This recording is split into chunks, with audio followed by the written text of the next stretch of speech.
everyone, Alexa Donne here, and today I am going to be talking about how to read like a writer. In my recent video, 5 Ways to Improve Your Writing, one of the top things I mentioned was to read. That to read a ton, deeply, and thoughtfully in your category genre will improve your writing. And it's true, but there is a difference between reading as a reader and reading as a writer. I do have to warn you that reading like a writer can actually ruin books for you. It can ruin story for you.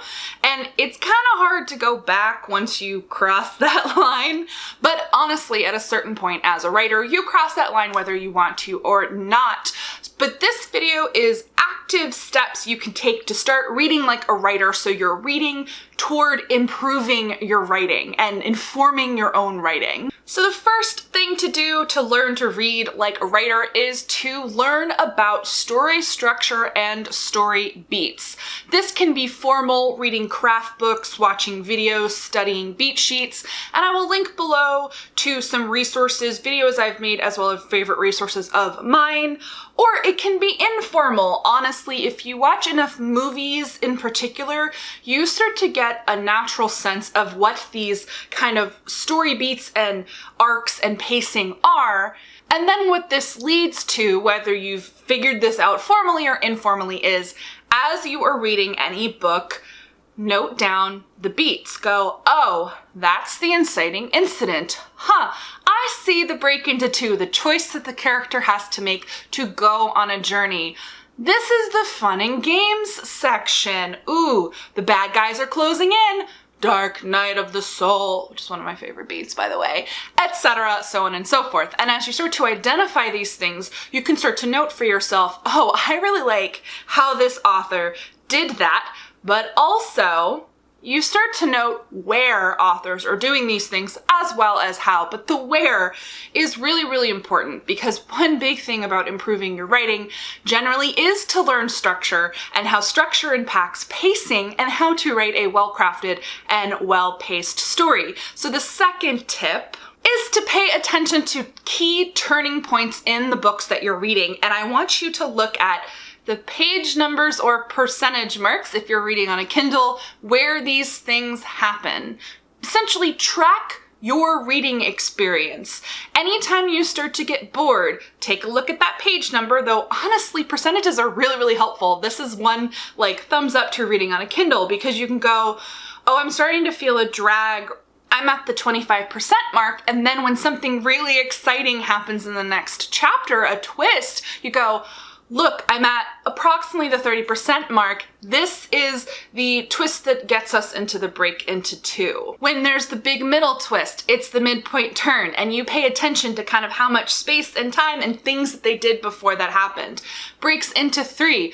Almost always around the 70% mark.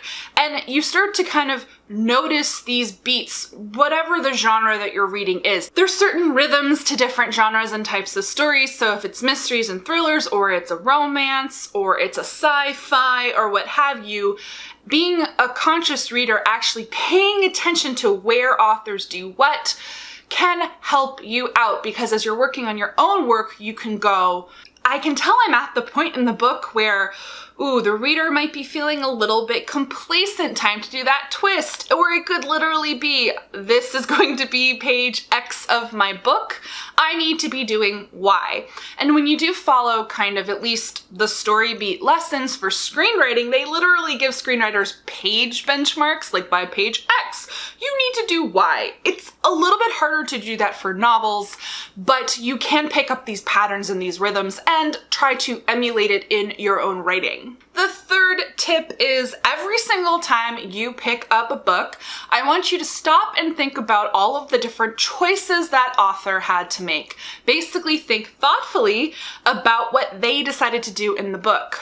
Most critically, whose POV is the story from? What is the lens through which the author has chosen to tell the story? Does that lens work for you? Do you find it effective? What POV and tense are they using? Is it in third person present, third person past, first person present, first person past, or the dreaded second person? You know how I feel about that one. But that's actually a very conscious and interesting choice that is worth analyzing, and that's what you're doing. I want you to think thoughtfully and critically about the things that authors thoughtfully and critically do in their books. You can also look at things like the balance of narration versus dramatization. What techniques do they use in what places, and how does that make you feel as a reader? What reading experience are you having in this book? Do you like it? If you like it, what is the author doing on the page? If you don't like it, what is the author doing on the page? You can learn so much about writing by not enjoying books and storytelling choices. And then also pay attention to voice. How are they telling the story? Is voice about humor, snark? Is there kind of a frenetic tone? And are they doing that by having lots of really kind of sentences that buzz with energy, run-ons, long paragraphs, short choppy sentences, paragraphs that encourage you to turn the page? You want to look at the techniques and choices that the authors are using to create a reading experience. And about those books you don't enjoy, that's actually my fourth tip, which is to really hone in on books that you don't like or you have problems while you're reading them. You need to figure out the why. Okay, you're bored. So what is it in the pacing that is dragging for you? Is it that they're not doing reversals on things? Are they info dumping? Is the character annoying? Why is the character annoying? Is it a conscious choice the author has made? Is it subconscious?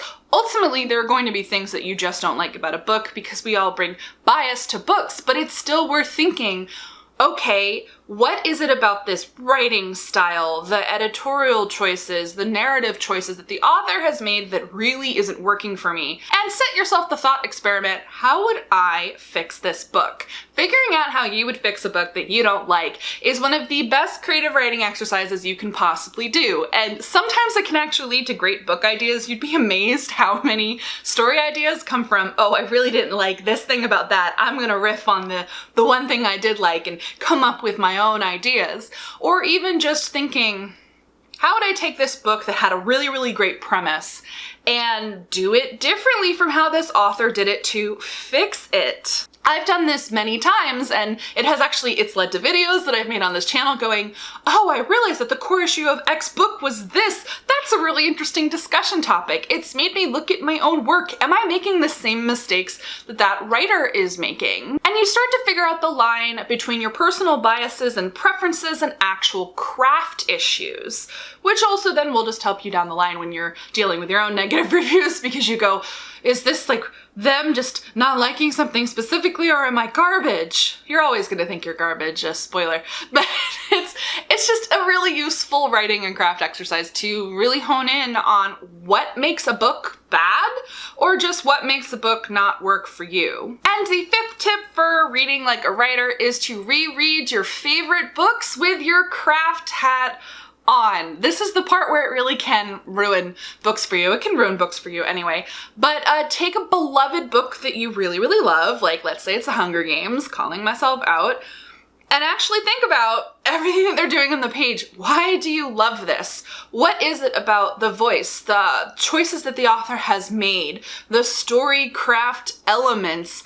Break down the book if you want to do it formally. You can do this with a beat sheet, or just read thoughtfully. You're reading for the story, but you're also drinking in every single kind of technical, crafty thing that is on the page. And when you see something that your favorite authors and books do much, much better than you do, something that you have a weakness in, sit and dissect how they do the thing that they're really, really good at and figure out, is this something I can learn? Am I able to kind of emulate? Is this a concrete craft thing that I can figure out? Gonna disclaim here, sometimes it's just magic. Some writers have magic, like personal writing style and just ways that they see the world and then put it onto the page that cannot be taught, cannot be learned. But very often you'll find things that make great books great and make great writers great is totally learnable stuff. Authors are technicians, we're magicians. There are little tricks that we can do to make a book better, to make a story better, that are definitely tangible, things that you can identify, figure out, and then work into and emulate in your own writing. So those are my primary tips for how to read like a writer. This is how I read like a writer. And as I mentioned, it does kind of ruin stories for you. Not just books, by the way. I can predict the plot twists in almost every movie because they all follow 3-act structure with all the same plot beats. Oh, I haven't enjoyed a Marvel movie in a very, very long time, except Spider-Man Far From Home. I really liked that one. Those are my favorites, and I should probably break down why that is.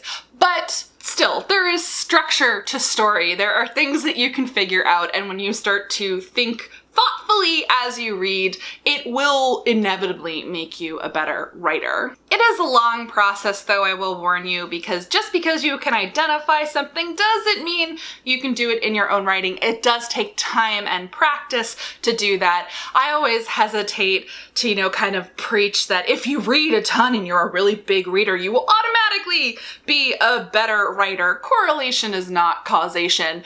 All great writers read a lot, but not all great readers write really well. But I do think it's important to try. I think reading like a writer is an important skill. So that's it. Let me know down below in the comments, what are some of the things you do that essentially are reading like a writer, like little tricks you employ, ways that you dissect good and bad writing to figure stuff out. And give this video a thumbs up if you like it, and I will make more videos like this. If you are not already subscribed to the channel, go ahead and do that. I post new videos 2 to 3 times a week. As always, guys, thank you so much for watching, and happy writing.